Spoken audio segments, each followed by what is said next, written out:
यदि आप अपने करियर को सिर्फ एक डिग्री नहीं बल्कि एक अलग पहचान देना चाहते हैं तो आपका अगला कदम होना चाहिए लवली प्रोफेशनल यूनिवर्सिटी, जहां एक्सीलेंस सिर्फ एक शब्द नहीं बल्कि एक रियल एक्सपीरियंस है। नैक A++ की मान्यता, NIRF में 31st रैंक और 50 से ज्यादा देशों से आए स्टूडेंट्स के साथ आपको मिलता है ट्रूली ग्लोबल एक्सपोजर। तो अब मौका है LPU नेस्ट के जरिए एडमिशन लेने का, जहां आपको मिल सकती है 60 से 70% तक की स्कॉलरशिप और कुछ केसेस में 100% तक की भी, यानी कम फीस में वर्ल्ड क्लास एजुकेशन। तो देर किस बात की, डिस्क्रिप्शन में दिए गए लिंक पर क्लिक करें, एडमिशन फॉर्म भरें और पाएं एप्लीकेशन फीस पर 20% तक का एक्स्ट्रा ऑफ। अभी अप्लाई करें और अपने फ्यूचर को अपग्रेड करें। लवली प्रोफेशनल यूनिवर्सिटी, यहीं से शुरू होगा आपका सक्सेसफुल टुमारो।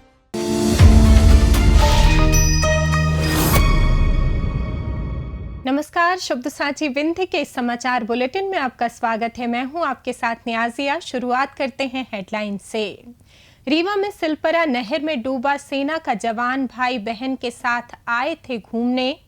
रीवा में नियमित वेतन और मानदेय की मांग को लेकर आशा कार्यकर्ताओं का कलेक्ट्रेट में हल्ला बोल। रीवा में रात के अंधेरे में बाड़े की जाली काटकर 19 भेड़ें पार। रीवा में करंट लगने से मासूम की मौत, पोस्टमार्टम को लेकर परिजनों का हंगामा। रीवा में 3 दिन तक थाने के चक्कर काटने के बाद दर्ज हुई बाइक चोरी की FIR। नए कोर्ट शुरू होने से रीवा के पुराने जिला न्यायालय भवन में फिर लौटी रौनक। रीवा पुलिस ने महिला संबंधी गंभीर अपराधों के 2 फरार आरोपियों को किया गिरफ्तार। रीवा में चिरहुला मंदिर जाने निकले ढेकहा निवासी बुजुर्ग लापता। सतना में सब्जियों से भरी जीप और स्कॉर्पियो में जोरदार भिड़ंत। सीधी में NH39 पर 10 फीट गहरे गड्ढे में गिरी गाय। 12 साल से अधूरी सड़क को लेकर फूटा ग्रामीणों का गुस्सा। सीधी में शॉर्ट सर्किट से घर में भीषण आग, लाखों का सामान जलकर खाक। सिंगरौली में कैंपर की जोरदार टक्कर से बाइक सवार की मौके पर मौत, पीछे बैठे युवक का पैर कटा। NCL निगाही कोलयार्ड में लगी भीषण आग, करोड़ों के कोयले के नुकसान की आशंका। और MP में विंध्य के रीवा सहित कई जिलों में प्री मानसून की दस्तक। अब खबरें विस्तार से। रीवा जिले के बिछिया थाना अंतर्गत सिलपरा नहर में बुधवार सुबह भाई और बहन के साथ घूमने आए सेना के 28 वर्षीय जवान सचिन द्विवेदी निवासी बघवार पैर फिसलने के कारण नहर के तेज बहाव में बह गए और गहरे पानी में समा गए। कुछ दिन पूर्व ही छुट्टी पर घर आए जवान के साथ हुए इस हादसे से मौके पर हड़कंप मच गया। परिजनों की सूचना पर बिछिया थाना प्रभारी राजीव अग्रवाल पुलिस बल के साथ तुरंत घटनास्थल पर पहुंचे। नहर में पानी का स्तर और बहाव बेहद तेज होने के कारण स्थानीय स्तर पर रेस्क्यू में दिक्कतें आईं, जिसके बाद तत्काल SDRF की टीम को मौके पर बुलाया गया। फिलहाल पुलिस की मौजूदगी में SDRF के गोताखोरों द्वारा नहर के किनारे और गहरे पानी में लगातार सर्चिंग ऑपरेशन चलाया जा रहा है, लेकिन पानी के भारी दबाव के कारण अब तक जवान का कोई सुराग नहीं लग पाया है। रीवा में C2 संगठन के बैनर तले सैकड़ों आशा और आशा पर्यवेक्षकों ने अपनी विभिन्न लंबित मांगों को लेकर कलेक्ट्रेट कार्यालय का घेराव किया और मुख्यमंत्री के नाम एक ज्ञापन पत्र सौंपा। आशा कार्यकर्ताओं का आरोप है कि 24 घंटे के कठिन कार्यों के बावजूद उन्हें नियमित स्वास्थ्य कर्मचारियों का दर्जा नहीं दिया गया है और NHM के नियमानुसार हर महीने की 5 तारीख को मिलने वाला मानदेय भी 3 से 4 महीने की देरी से, वो भी अनुचित कटौती के साथ आधा अधूरा दिया जाता है। प्रदर्शनकारियों ने मांग की है कि जब तक उन्हें नियमित नहीं किया जाता तब तक 26,000 रुपये मासिक वेतन दिया जाए, एरियर का भुगतान हो, ऑनलाइन कार्य के लिए 5G मोबाइल व डाटा उपलब्ध कराया जाए और प्रतिवर्ष 1,000 रुपये की वेतन वृद्धि लागू की जाए। इस मामले पर संज्ञान लेते हुए प्रशासनिक अधिकारी ने आश्वस्त किया कि मानदेय में विलंब होना गंभीर विषय है और स्वास्थ्य विभाग के जिला अधिकारियों को पाबंद कर जांच कराई जाएगी ताकि हर महीने की 5 तारीख से पहले भुगतान हो सके। रीवा जिले के बैकुंठपुर थाना क्षेत्र अंतर्गत तिलखन गांव में मवेशी चोरी का एक बड़ा मामला सामने आया है, जहां अज्ञात चोरों ने आनंद पाल नामक ग्रामीण के बाड़े पर धावा बोलते हुए रात के अंधेरे में जाली काटकर 19 नग भेड़ें चोरी कर ली। पीड़ित आनंद पाल के अनुसार उनके बाड़े में कुल 160 भेड़ें थीं, जिनमें से अब केवल 141 ही बची हैं। सुबह 5 बजे जब वे बाड़े में गए तब उन्हें इस चोरी का पता चला। घटनास्थल पर पिकअप वाहन के टायरों के निशान मिलने से आशंका जताई जा रही है कि चोर भेड़ों को गाड़ी में लाद कर ले गए हैं। बता दें कि हाल ही में जिले में सरकारी शव वाहन से बकरा बकरी चोरी करने वाले गिरोह के भंडाफोड़ के बाद हुई इस नई वारदात से क्षेत्र के पशुपालकों में हड़कंप मच गया है। फिलहाल पीड़ित की शिकायत पर बैकुंठपुर थाना पुलिस ने अज्ञात चोरों के खिलाफ मामला दर्ज कर उनकी तलाश शुरू कर दी है। रीवा स्थित संजय गांधी चिकित्सालय में कूलर से करंट लगने के कारण एक 9 वर्षीय मासूम बच्चे चित्रांश पांडे की मौत हो गई। जानकारी के मुताबिक मंगलवार दोपहर करीब 1 बजे करंट लगने से अचेत हुए चित्रांश को जब परिजन अस्पताल ले गए तो डॉक्टरों ने उसे मृत घोषित कर दिया। इसके बाद अस्पताल में उस समय भारी हंगामा खड़ा हो गया, जब मृतक के पिता प्रदीप पांडे निवासी मरजातपुर थाना रामनगर ने पोस्टमार्टम कराने से साफ इनकार कर दिया। पेशे से शिक्षक प्रदीप पांडे को ये डर था कि पोस्टमार्टम के दौरान उनके बच्चे के शरीर से अंग निकाल लिए जाएंगे। इस संवेदनशील मुद्दे पर परिजनों के आक्रोश को देखते हुए पुलिस कर्मियों और चिकित्सकों की टीम ने उन्हें काफी समझाया बुझाया। आखिरकार लंबी मशक्कत के बाद बुधवार सुबह बच्चे का पोस्टमार्टम संपन्न हुआ और शव को अंतिम संस्कार के लिए रोते बिलखते परिजनों के सुपुर्द कर दिया गया।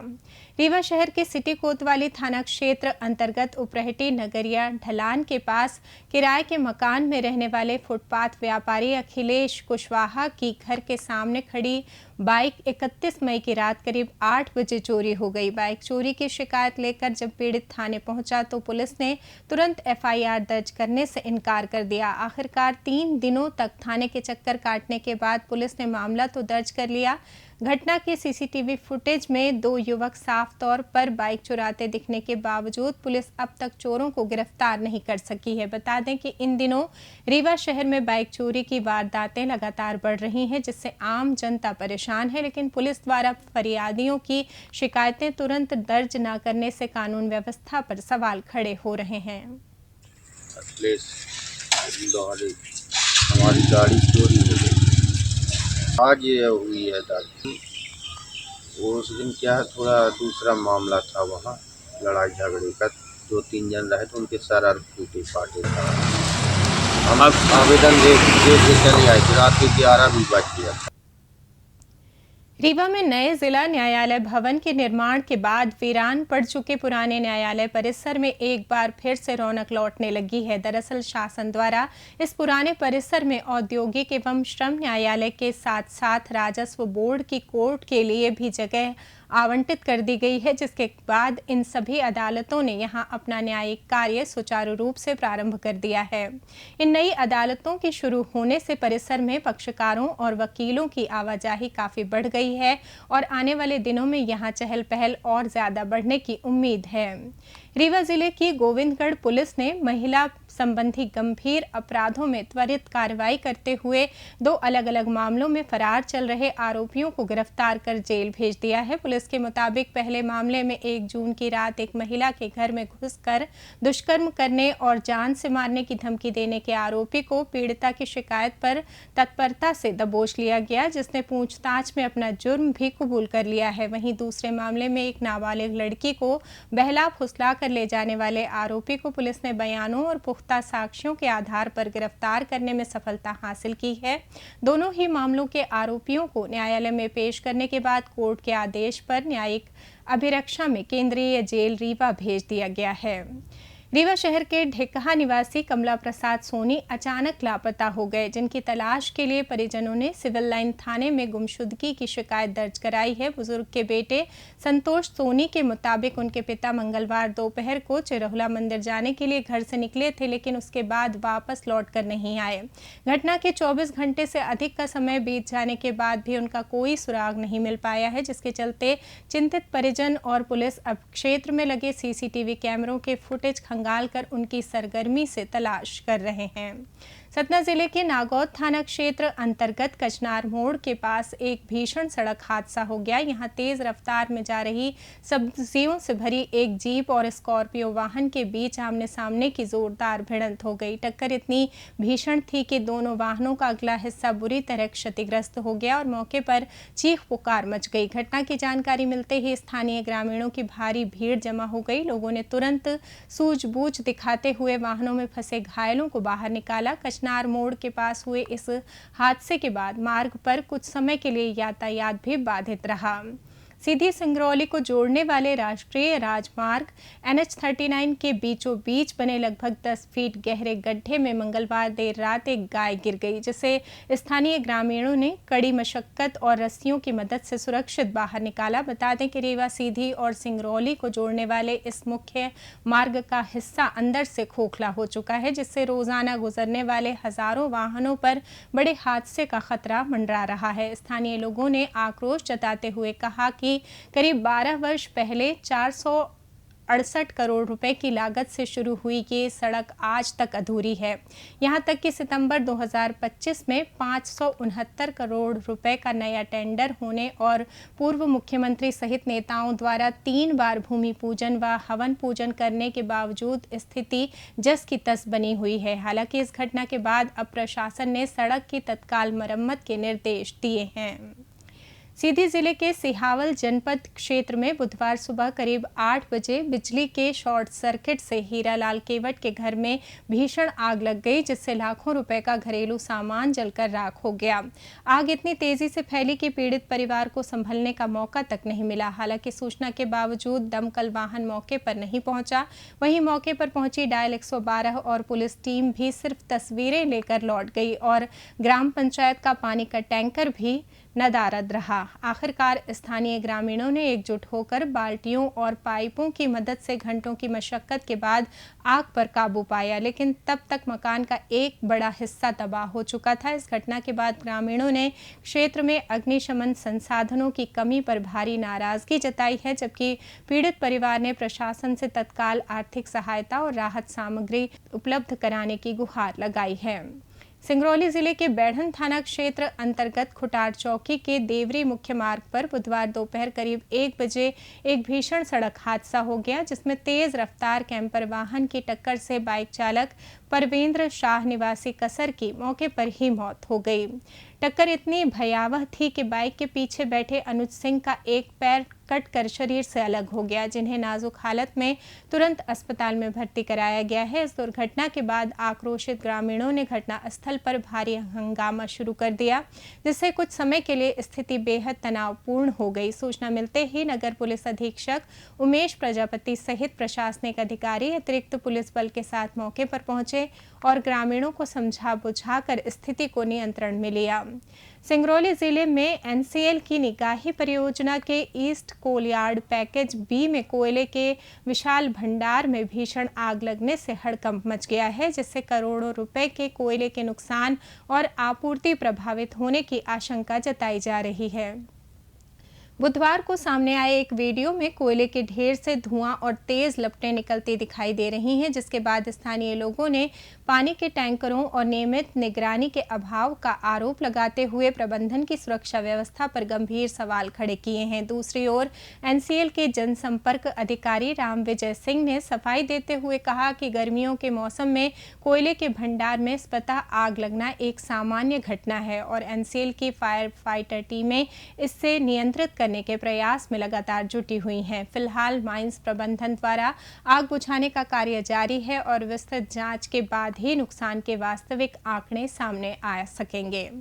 मौसम की बात करें तो मध्य प्रदेश में अरब सागर व बंगाल की खाड़ी से आ रही नमी के चलते प्री मानसून की गतिविधियों ने जोर पकड़ लिया है, जिससे भीषण गर्मी से परेशान प्रदेशवासियों को बड़ी राहत मिली है। विंध्य क्षेत्र के प्रमुख जिले रीवा में भी मौसम का मिजाज बदल गया है, जहां बादलों की आवाजाही के बीच अधिकतम तापमान 39 डिग्री सेल्सियस से 40 डिग्री सेल्सियस के आसपास दर्ज किया जा रहा है और आगामी दिनों में यहां धूल भरी आंधी व गरज चमक के साथ हल्की बारिश या बौछारें पड़ने की प्रबल संभावना है। मौसम विभाग के पूर्वानुमान के अनुसार रीवा, भोपाल, ग्वालियर और जबलपुर समेत प्रदेश के कई हिस्सों में अगले कुछ दिनों तक 50 से 70 किलोमीटर प्रति घंटे की रफ्तार से तेज हवाएं चलने और आकाशीय बिजली चमकने का अलर्ट जारी किया गया है। हालांकि तापमान में आंशिक गिरावट के बावजूद हवा में नमी बढ़ने के कारण रीवा सहित पूरे प्रदेश में लोगों को चिपचिपी और उमस भरी गर्मी का सामना करना पड़ सकता है, जबकि अल नीनो के प्रभाव के चलते इस बार मुख्य मानसून 20 जून के आसपास तक दस्तक देगा। इसी के साथ ये समाचार बुलेटिन समाप्त हुआ। कल फिर मिलेंगे नई खबरों के साथ। जुड़े रहिए शब्द साची विंध्य से, और विंध्य से जुड़ी तमाम खबरों के लिए हमारे चैनल को सब्सक्राइब कर दें। वीडियो को लाइक करें, शेयर करें और बेल आइकॉन दबाना ना भूलें। अपने आसपास की खबरें हम तक पहुंचाने के लिए स्क्रीन पर दिए नंबर पर आप संपर्क भी कर सकते हैं। धन्यवाद।